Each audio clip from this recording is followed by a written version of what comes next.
and shame on you church boards that submit to political correctness. I'm looking at home, those of you at home, rather than stand up for the love of truth.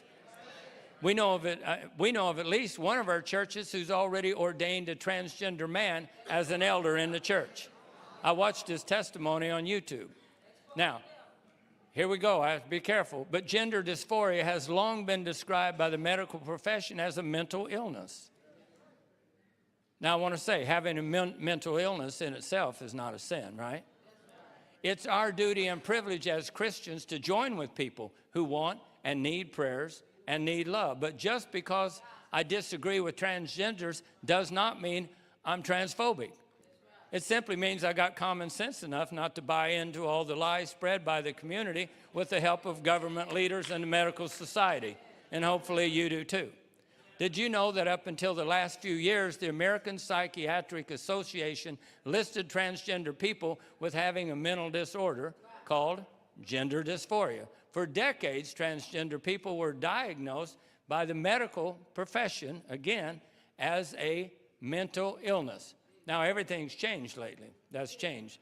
Gender identity disorder has been listed as a mental disorder since the 3rd edition of the DSM more than 40 years ago.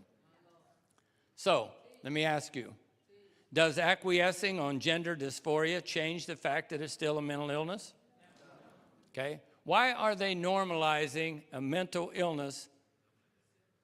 Why do they want to do this? Obviously, it's from pressure from the community, right? LGBT. It's definitely not science. Nothing's changed there. Okay, here's my point. While this is happening in the world, it should never be happening in the church. We expect it in the world. We would be fools or foolish not to expect every bit of this stuff we see. We'd be fools not to expect it in the church.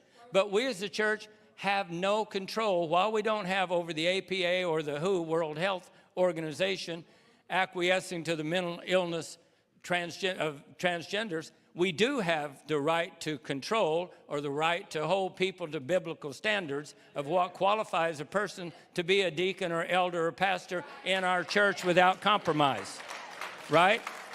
We should have that control. Now, the devil has a plan we as a church play along with when we celebrate things like Pride Month with the LGBTQ community.